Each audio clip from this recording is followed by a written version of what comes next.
Kakauwi lang po namin guys galing sa Baliwag.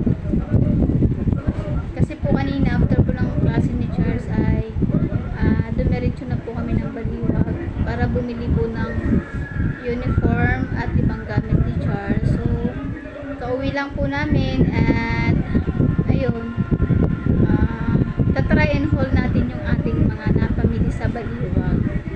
So meron ako dito ang ilang plastic to. Dalawa.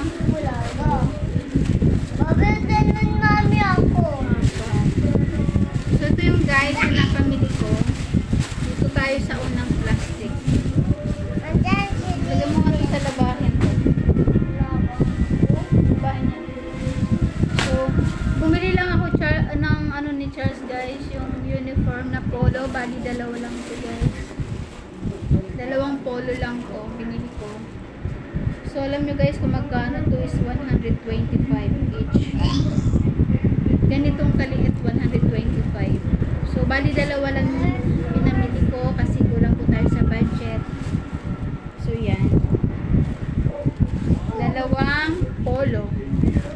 So magkano is ano na po agad to 125 plus 125 to 50. Tapos anak yung tissue natin lagay mo doon. Yung tissue din po kasali sa akin yan. At saka dalawang sando lang din guys. Baling gagawin ko nito wash and wear. Kasi alam pa po tayong budget dyan. Bali dalawa din po ito guys. Yung isa pinasuot ko kay Charles kanina dahil init na init siya kanina sa gym. Kaya pinasuot ko sa kanya. At saka na dyan. So, bumili din ako guys ng yung malit na medyas. Ang tawag sa ganito. Hindi ko po alam guys. Bahala na kayo anong tawag sa ganito. Kay Ate Nika. Binila ko si Nika ng ganito kasi masikip yung paa sa sapatos niya. Binila ko siya ng tatlo. Bali tatlo 100 guys. So binili ko din si Charles ng t-shirt para sa kanilang PE uniform. Actually guys, yung short ay meron na pong nagpahiram sa kanya ng short at saka yung PE pajama. Kaya hindi na ako bumili guys. May nag-ano po sa kanya. May nagpahiram. So ito, isang t-shirt lang kasi pang Friday lang naman nila ito guys. Then, isang t-shirt din ng Ate Nika ko. Yan. So yung t-shirt pala na pambata guys is bali 80 po yun. Yung t-shirt na yun. Ito naman is 95. So yan. Isang piraso lang pang PE lang din ni Nika to. Anak, huwag mo galing kay ate yan. So yan lang yung laman ng isang natin, yung plastic natin na isa. Din ito. Binilang ko siya ng ganito yung Crocs. Pampasok niya na ito guys kasi pwede naman na hindi sila mag black shoes sapagkat iniiwan lang din naman nila yung sapatos sa labas, hindi nila pinapasok sa room kasi naka-medyas po sila dahil naka-aircon po yung room ni Charles. Kaya ganito na lang binili ko, ang mahalaga may medyas po siya. So ito po is 180 guys. Okay na, excited na yung batang yun. Then medyas ni Charles ito 3.50 to guys. Kasi kailangan nila white. Kailangan nila sa white nasa. Wait lang. Huwag mo muna kasi pang susuot mo yan. Then, yung ibang school supplies ni Charles at ni Nika. Ito para kay Ate Nika. Ayan, folder. Hindi ko po alam kung ano tawag sa ganito guys. Basta ganito yun Kasi pagka nag-i-exam sila, ang kailangan po nila is small bag lang. So, wala naman po siyang small bag. Kaya ito na lang ipapagamit ko sa kanya. Ang ilalagay lang naman dito guys is papel at saka ballpen. Yun lang naman. Kaya ito na lang ang dadalhin niya. At least kapag umulan, safe pa yung kanyang papel. So ito. 95 to guys, 95. So, ito pa yung drawing book ni Charles. kailangan po nila ito sa daycare. Drawing book. Saka yung lagayan niya ng lapis, yung pouch, eraser, pantasa, color. So, dito niya po ilalagay, guys. Then, watercolor, kasi kailangan po nila watercolor.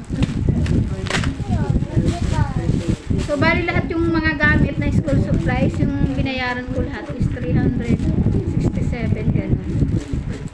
Tapos ito, Bibigyan mo na ako ah. bumili na ako doon. Itong, magkano lang naman to? 20 pesos lang naman to, guys. Okay, No, yung ID holder ni Charles. Then,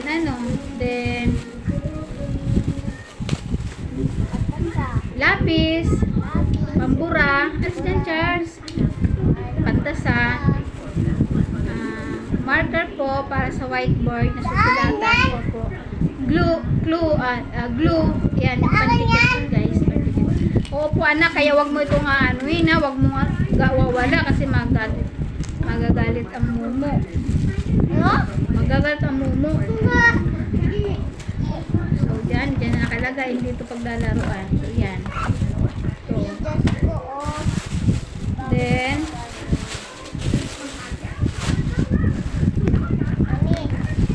opo, lagay mo lang dyan ito. Plastic envelope. Isa. Itong colored paper na assorted po yung kulay.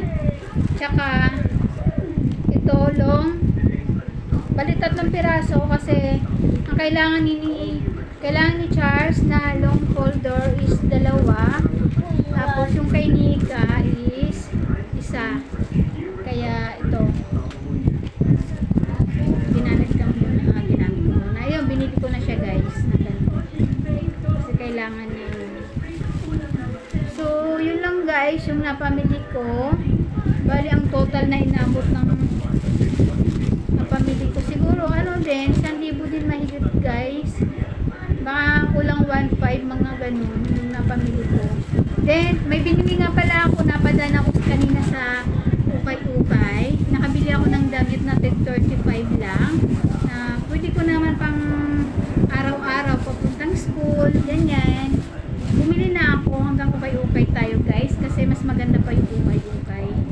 So, ganito. Yun lang, ganito. 35 pesos lang to, guys. O, diba? Maganda naman, guys, eh. Kaya 35 ito, o. T-shirt. Yan. Yun lang napamili ko, guys. Kasi, kahapon, nag-orientation kami ng mga parents sa daycare. Kahapon ko lang din nalaman na mag-start na yung klase nila, Charles. Kaya kanina nga po nag-start na po kanina. Kaya bukas. Pero, 1 oras pa lang, guys. Sa Monday, 1.5 hours na po sila sa school. Marami pang kulang si Charles, guys. Marami pang kulang.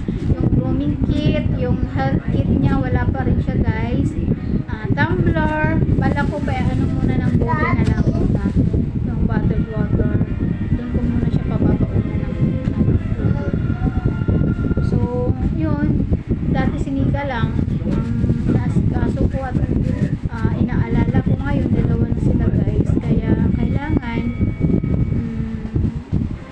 paghatiin yung budget para sa kanilang 2. Buti na lang sinika, hindi naman sinika ang arte. Yun lang, meron. Yun lang.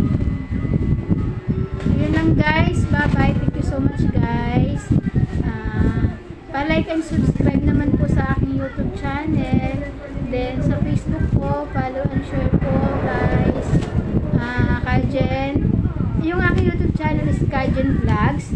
Then, yung aking Facebook ay Kajeni. So, yun lamang, guys. Maraming salamat sa inyo.